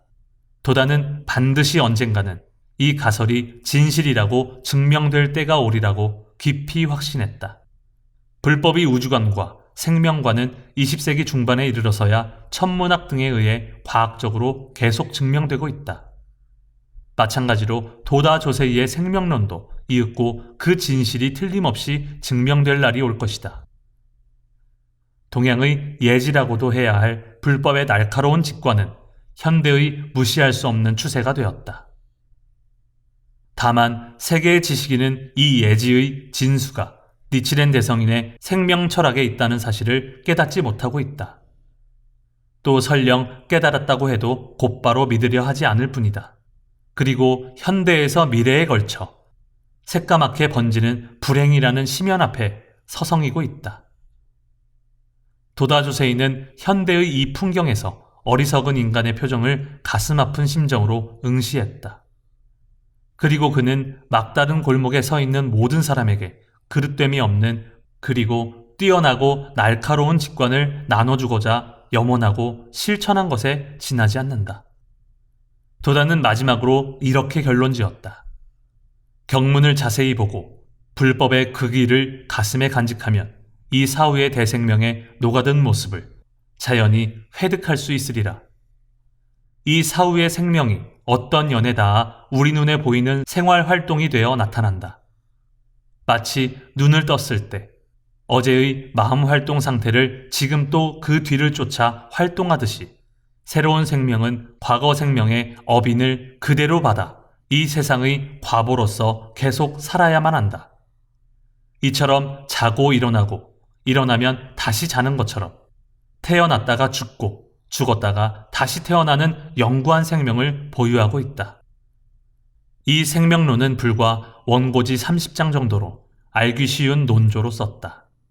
그러나 그 글에는 사실상의 수많은 새로운 학설과 원리가 함유되어 있었다. 훗날 관념적으로 비슷한 논조를 펴는 사람이 나오게 되지만 당시 이렇게까지 명석하게 논한 사람은 없었다. 마감일을 이틀 넘긴 한밤중 바쁜 가운데 완성한 이 논문이 후세 철학 역사상 어느 위치에 놓일지, 또 인류 문명에 어떤 위대한 기여를 하게 될지는 도다는 전혀 생각하지 못했다. 도다는 단지 전혼을 담아 완성한 이 논문으로 간신히 대백년화 창간호에 대한 책임을 다했다는 기쁨을 의미하고 있었다. 그리고 잔의 황금빛 술을 따라 혼자 조용히 마셨다. 5월 말의 깊은 밤은 상쾌했다. 이 논문이 지닌 진실한 가치를 간신히 일부 지식인은 알기 시작했다. 소박하면서도 강인하고 간결하면서도 풍부한 결실을 간직한 이 소논문은 이윽고 틀림없이 세상을 풍미하게 될 것이다. 생각해보면 근세 유럽 철학의 시조인 데카르트가 쓴 방법 서설이라는 한 그루 나뭇가지에서 근대 철학의 굵고 억센 가지가 잎이 여러 갈래로 무성해진 것과 마찬가지로 이 생명론도 앞으로 수백 년에 걸쳐 수많은 사상과 철학의 가지를 무성하게 할 것이리라. 데카르트와 도다의 두 논문을 읽고 비교해보면 곧바로 알게 되는 점이 있다. 그것은 두 논문의 발상법에서 서로 극히 닮은 명석함을 지녔다는 점이다. 두 사람 모두 자신의 일상 체험과 일상의 평범한 말로서 수백 년에 한 번 있을까 말까한 아주 뛰어난 발상을 이야기하기 시작하고 그렇게 설정한 발상의 터전 위에서 불멸의 철학을 발화시켰다. 나는 스승을 선양하려고 하는 말이 결코 아니다. 객관적인 제3자로서 냉정하게 보더라도 절실히 그 느낌을 깨닫는 데에는 충분한 이유가 있다. 두 논문의 공통점이라고 하면 일단 읽고 나면 독자는 한결같이 눈이 확 트인다는 점이다. 편견이나 감정에 사로잡혀 읽는 사람은 예외로 하고 요컨대 읽기 전의 세계와 읽은 후의 세계 사이에 선 하나가 확실하게 그어져 변화한 자신의 선명한 마음속 풍경을 깨닫고 그 모습에 놀랄 것이다. 사람들은 엉뚱한 말을 한다고 말하거나 혹은 웃을지도 모른다. 만약 그렇다면 나는 이렇게 말하고 싶다. 어차피 세월의 흐름은 모든 현대 철학의 지평선 저편에 있는 생명론을 호련히 떠올릴 것이 틀림없다.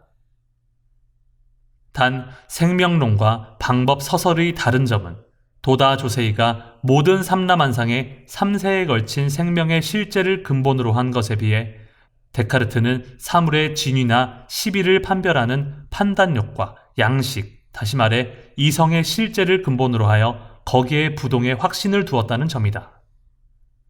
도다 조세이는 생명의 우주적 법칙이 모든 사람의 행불행을 결정하는 근본이라는 사실을 설했다. 그리고 이 법칙으로서 이 세상 사람들의 비참을 구제하고자 실천했다. 데카르트는 갖가지 학문에서 진리를 구하려면 그 이성을 잘 인도하는 길 외에 다른 길은 없다고 결론 내렸다. 그리고 기존의 모든 지식을 의심해야 할 대상으로 받아들여 보편적인 이성에 기초를 두고 전혀 새로운 철학을 수립하고자 매진했다. 두 사람이 논하는 본질적인 차이는 시대와 풍토 그리고 개성에서 유래하고 있다. 하지만 각자 전하기 어려운 미묘한 진리를 아주 평범한 일상의 경험에서 각각 최고의 실제를 향한 강인한 직선을 그린 훌륭한 독창성은 양쪽 모두 좀처럼 볼 수 없는 설득력을 갖게 되었다고 나는 생각한다. 데카르트는 방법 서설 제4부에 이르러 비로소 이성의 명확한 증거를 나타내고자 그 유명한 나는 생각한다, 고로 나는 존재한다는 말을 남겼다. 그리고 이 명제를 데카르트 철학의 확실한 제1원리로 삼았다. 그러나 그는 이 한마디를 위해 제1부에서 제3부까지 자신의 사상적 편력을 장황하게 서술해야만 했다. 그것은 마치 도다가 생명론을 쓸 때 첫 장인 생명의 불가사의에서 아무래도 자신의 불가사의한 경험부터 말하기 시작하여 발상의 터전을 설정해야만 했던 것과 같았다. 데카르트는 방법 서설에서 자신이 걸어온 길을 회상했다. 그는 어릴 때부터 문자의 학문에서 자랐다고 한다. 그리고 명문학교와 대학에서 통산 10년 정도 열렬히 면학했다. 이윽고 세간의 학자들 사이에 들어갔을 때 데카르트는 애써 공부한 그때까지의 학문이 모두 의문스럽다는 것을 알았다. 그는 이렇게 말했다. 나는 많은 의문과 그릇 때문에 괴로워하며 지식을 얻으려고 노력했다. 그러나 오히려 내 무지를 더욱더 드러낸 것 외에는 아무런 이득도 얻을 수 없게 된 듯이 생각되었다. 이 젊은 철학자는 오만하지도 비굴하지도 않았다. 증장이나 만심과도 전혀 관계가 없는 참된 학자다운 또 구도자다운 모습이 보인다. 데카르트는 그리스어와 라틴어 등 여러 나라 말과 역사, 수학, 신학, 법학, 의학 등 모든 분야의 학문을 배웠다. 그리고 그 학문의 원리가 된 철학에 관해 아무런 궁극적 진리가 밝혀지지 않은 점을 깨닫고 수많은 학식이 있는 사람들이 주장해온 내용도 진실처럼 보이는 것에 불과하다고 판단했다. 그는 그 모든 것을 대부분 거짓된 것이라고 단정했다. 데카르트는 청년이 되었을 때 학문이라고 칭하는 것을 거의 다 배웠다. 학생 생활에서 해방된 그는 이렇게 말했다. 서적에서 얻은 학문을 완전히 버렸다. 그 이후 데카르트는 자기 자신 속에서 발견할 수 있는 것 또는 세상이라는 커다란 서적 안에서 발견할 수 있는 것 외에는 어떤 학문도 구하지 않겠다고 결심했다. 데카르트는 이렇게 썼다. 나는 남은 청년 시절 동안 여행하면서 여기저기 궁정과 군대를 보았다. 그리고 다양한 기질과 신분의 사람들을 찾아다니며 여러 가지 경험을 쌓았다. 나는 운명이 내게 주는 여러 가지 사건 속에서 나 자신을 시험하려 하고 가는 곳마다 내 앞에 나타나는 사물에 대해 반성하면서 무언가 이익을 얻으려고 했다. 데카르트는 네덜란드에서 군대의 장교로 지원하여 독일과 벌이는 전쟁에도 참가했다. 당시 유럽은 이른바 30년 전쟁이 독일을 중심으로 발발한 직후였다. 겨울이 다가온 어느 날 해질 무렵 그는 도나우강 상류에 있는 울름시 근교의 조용한 숙소에서 누구의 방해도 받지 않은 채 따뜻한 벽난로 앞에서 깊은 사색에 잠겼다. 그리고 불가사의한 경험을 했다. 때는 1619년 11월 10일이었다. 데카르트는 그 체험에 대해 영감에 충만되어 놀라운 학문의 기초를 발견했다고 수기에 썼다. 이 벽난로 앞에서 한 체험이야말로 데카르트의 생애와 철학을 결정지은 순간이라고도 할 수 있으리라. 그는 모든 학문을 논리적으로 통일할 수 있음을 감지했다. 또 자기 혼자 힘으로 그 전체를 규명할 수 있다는 자부심을 가졌다. 새로운 철학 탄생을 향한 첫걸음이었다. 데카르트는 생애 순수하게 철학을 탐구하겠노라고 결의했다. 그리고 그 굳은 결의 그대로 실천했다. 그의 가슴에는 철학적 탐구를 향한 정열이 끌어올랐지만 그는 조금도 초조해하지 않았다. 당시 23살이던 그는 철학적 기초를 다지는 작업을 시작하려면 좀 더 나이가 들어 성숙해진 다음이 적당하다고 생각했다. 이듬해 봄이 되기 전에 다시 여행을 떠난 그는 9년 동안 여러 곳을 방랑했다. 그리고 그는 이렇게 말했다. 세상에서 공연하는 어떤 연극에서도 배우이기보다는 구경꾼이 되려고 노력했다. 그러면서 여기저기 걷기만 했다. 진리를 추구한 데카르트는 의심스러운 것은 모두 버렸지만 의심을 위한 의심을 하는 회의론자는 아니었다. 그런 것이 아니라 전혀 의심할 수 없는 무엇인가를 찾고자 열심히 거듭 노력했다. 회의라는 도끼를 들고 기존의 철학을 철저하게 해체했다고 할 수 있으리라. 그리고 그렇게 해체한 뒤에는 건설을 시작했다. 그는 1628년 학문을 하는 방법을 정리한 정신지도의 규칙을 집필하기 시작했다. 그런데 웬일인지 미완성인 채로 펜을 놓았다. 그리고 그해 가을에 네덜란드로 갔다. 32살 때였다. 네덜란드로 간 데카르트는 형이상학적 사색에 깊이 몰두했다. 이때 이뤄낸 사색의 성과가 훗날 방법 서설로 세상에 나오게 되는데 그 전에 역학, 천문학, 생물학 등 자연학에 관해 전개한 세계론을 써서 출판하고자 했다. 그러나 그 무렵 이탈리아에서 갈릴레이가 지동설을 주장하다 종교 재판을 받아 유죄를 선고받은 사실을 알게 되었다. 그래서 그는 이 책의 출판을 중지하고 말았다. 그 이유는 세계론 이상으로 중요한 저술이면서 자신의 독자적인 실천 윤리를 담은 책을 출판하겠다는 계획을 가슴에 품었기 때문이다. 그 책이 바로 1636년 40살 때 완성한 방법 서설이다. 전체 6부 가운데 3부까지는 강한 인내력으로 사상 편력과 진리 탐구를 지속한 반평생의 세월을 장황하게 자전적으로 말했다. 그는 대체 무엇을 말하고 싶었는가? 제4부에 이르러 모든 사물을 계속 의심한 끝에 그가 깨달은 것을 나는 생각한다, 고로 나는 존재한다는 명제로 표현했다. 그 어떤 회의도 이러한 나를 동요시킬 수도 없으며 거짓이라고도 할 수 없다.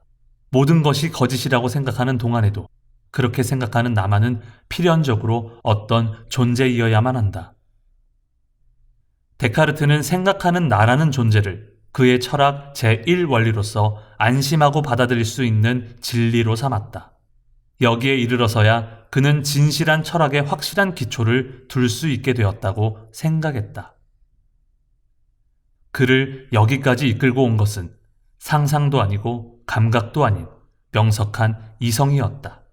그는 본래 사람들의 이성이라는 것은 문명사회든 야만사회든 이 세상에 가장 공평하게 배분되어 있는 것이며 보편적인 도구라고 믿었다.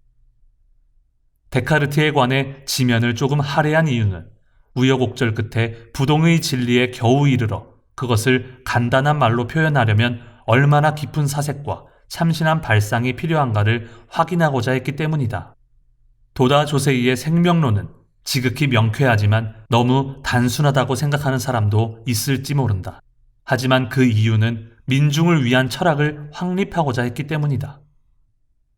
사람들은 그 알기 쉬운 말의 배경이 된 도다의 발상이 얼마나 깊은 것인지는 대부분 알아차리지 못하는 모양이다.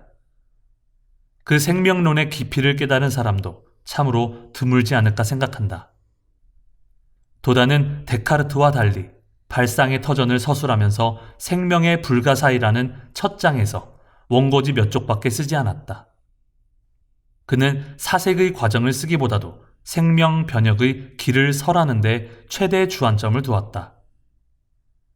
도다는 혁명적인 실천가였다. 데카르트의 시대는 과학혁명이 점차 시작되던 무렵이었다. 그 과학도 또한 데카르트의 이성이라는 손바닥 안에 있었다. 그리고 과학을 그의 철학체계의 한 분야로 파악하고 생각하는 나를 기본으로 진위를 식별했다. 생각하는 나를 정신활동의 축으로 한다는 점에서는 종교에 대해서도 역시 마찬가지였다. 그가 생각하는 나를 근거로 하면서 존재하는 나를 아무리 보아도 불완전한 것이라고 성찰하는 이유는 더욱 완전한 존재를 기준에 두었기 때문이다. 이 완전한 존재를 신이라고 해도 좋다.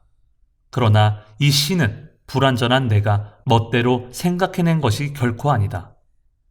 이 신이라는 관념은 완전한 존재인 신을 내 마음속에 둔 것이다. 이리하여 데카르트는 신의 실제를 나의 실제와 마찬가지라고 확신하는데 여기에서도 또 불완전한 생각하는 나를 기본으로 출발했다. 데카르트는 신이 모든 사람에게 공평하게 분배한 이성의 명석함을 믿었다. 이성의 도야에 그가 독특한 방법으로 긴 세월을 보낸 것도 당연한 일이다. 비대해지는 과학 문명 속에서 현대의 지식인이 이성의 오만함에 고민할 때 확실히 데카르트에게 그 한 가지 원인을 귀결시키게 되는 것은 분명하다. 그러나 중세 학문의 인습을 단호히 버리고 애매한 철학 용어를 허용하지 않으면서 일상적인 말을 자유자재로 구사하여 깊은 진실을 이야기한 데카르트의 발상은 헤겔의 말처럼 사상의 영웅으로서 그 발자취는 시대적 제약 속에서 불멸의 빛을 발하고 있음을 부정할 수는 없다. 그러나 데카르트는 나는 생각한다, 고로 나는 존재한다는 의심할 수 없는 결론에 도달하고 나라는 존재를 확증했지만 거기에서 멈춰버리고 말았다. 그는 나라는 본질이 어떤 것이냐는 탐구는 그의 철학에서는 명확하지 않다. 정념이나 감각, 상상력 등의 현상을 상세히 더듬는 것만으로 끝났다. 사변 철학자의 한계가 여기에 있다. 한편 도다 조세이는 불법이 말하는 생명의 실제를 믿고 그 명석함을 비로소 설했다. 그는 생각하는 나라는 존재의 깊은 곳에서 생명을 포착한 것이다.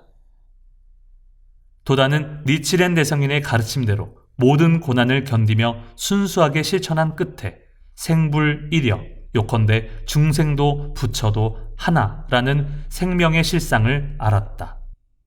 동시에 그것이 이 세계의 비참을 완전히 근절하는 유일한 법리라고 확신했다. 그리고 도다가 광선유포라고 부른 것이야말로 그 법리를 현실화하는 실천이다. 도다에게는 사색 즉 실천이었다. 아니, 실천 즉 사색이라고 해도 좋다. 그야말로 도다 조세이는 완전히 새로운 형태의 현대 사상가이고 또 종교가라고 할 수 있다. 나는 도다 조세이의 철학과 데카르트의 철학은 그 말하는 내용은 서로 다를지라도 양쪽 모두 괄목할 만한 새로운 천리의 탄생을 알린 것이라고 본다. 여기에 하나의 인간 역사의 규범성이 있다. 근대의 연원은 르네상스이다. 하지만 인간 부흥의 정신은 인간이 거대한 모습으로 발랄하게 사회의 배후에 나타난 사실에서 유래한다고 할 수 있다. 중세 봉건 사회에 완전히 매몰된 인간이 지구의 무게만큼이나 되는 존재라는 사실을 깨달은 것이다.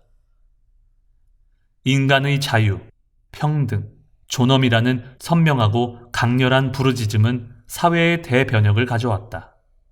동시에 과학 문명의 발달은 인간에 관한 탐구를 급속히 세분화하고 전문화해 마침내는 인간 본래의 주체성마저 잃게 하고 말았다. 이것이 19세기에서 20세기에 걸친 문명사회의 거짓없는 자태이다. 그리고 사람들이 인간성 상실과 소외를 깨닫기 시작할 때 초점이 흐려진 인간 군상의 배후에 갑자기 생명이 명석한 모습으로 나타나려 하고 있다.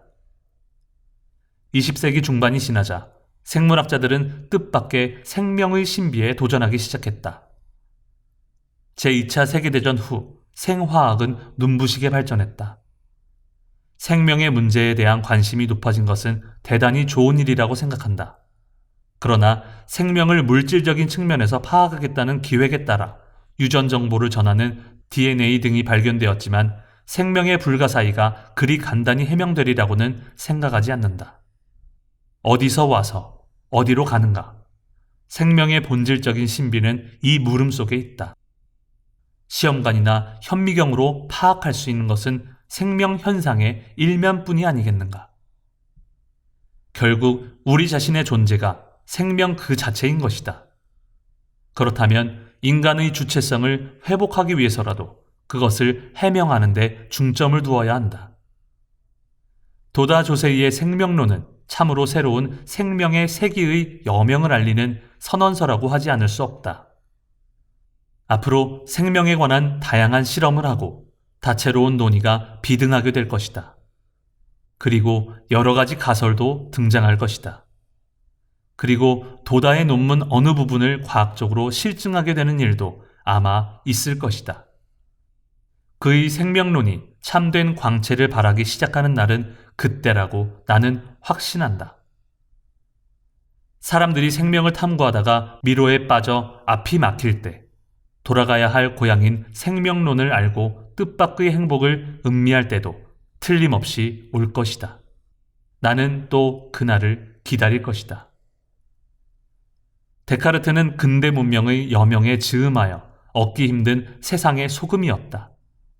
그러나 그의 사명은 현대에서 끝났다고 생각한다. 인간의 배후에 생명이 어떻든 선명한 모습을 나타낸 이상 광선유포로서 인간 사회를 변혁함과 동시에 도다 조세이라는 실천적 철학자의 생명론이 앞으로의 시대를 비추는 광원이 된다는 사실 또한 자명한 이치가 아니겠는가. 대백녀나 창간호가 사람들 손에 들어간 때는 6월이었다. 그들은 눈에 익은 등사판 인쇄의 가치 창조가 의외로 탈바꿈하여 새롭게 태어난 모습을 보고 놀라기도 하고 기뻐하기도 했다. 그러나 누구보다도 기뻐한 사람은 도다 조세이 자신이었다. 회원이 기관지를 사랑하고 숙독하는 한 언제나 새로운 조직의 발전을 볼 수 있을 것이다. 또 반대로 편집 내용이 타성에 흐르고 사람들이 진심으로 친근해하지도 않고 또 기관지를 소중히 여기지 않게 될 때는 자연히 학회의 발전도 멈추고 만다. 도다는 오랜 경험으로 그 사실을 명심하고 있었다. 사람들은 새 잡지의 표지를 펼치고 먼저 도다 조세이의 생명론을 읽었다. 그러나 어떤 사람은 법화경 강의 때 한 그 말이구나 하고 가볍게 읽고 넘겼다. 어떤 사람은 전부터 절복해온 우인에게 이 생명론을 읽게 하겠다고 분발했다.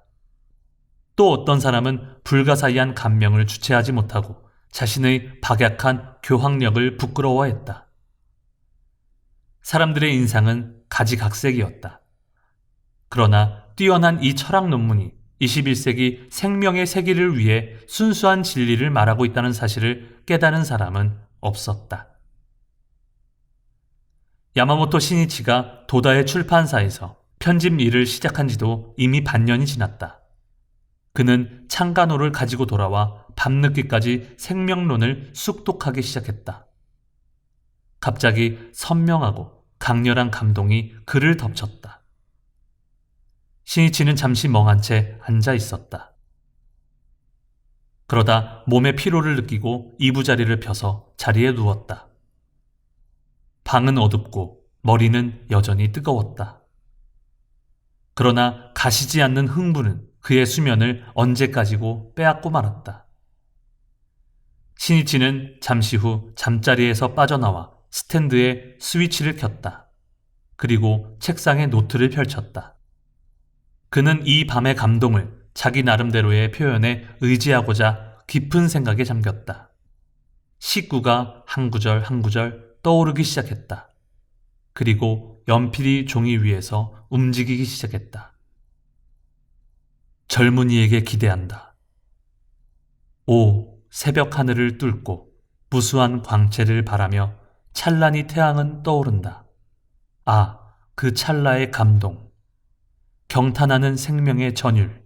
그것은 젊은이의 마음의 도약이다. 젊은이여, 20세기 원자력 시대인 지금 마음의 철학으로 무엇을 구제할 수 있는가? 아니다. 음모와 폭력과 물질의 철학으로 인류가 행복해진다고 누가 믿을 것인가? 아니다. 아니다.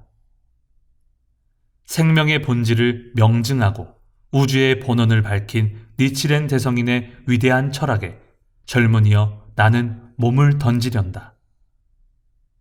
지혜 있는 사람은 깨달아라. 인류를 자해하는 자는 움직여라. 유구한 평화, 광선유포. 젊은이여 눈을 떠라. 젊은이야말로 위대한 철학을 수지하고 나아가는 정열과 힘을 가졌다. 시니치는 노트를 덮고 이불 속으로 들어갔다. 얼마 안 있어 편안한 숨소리를 내기 시작했다. 이 밤의 시는 대백년화 제2호 한쪽에 게재되었다.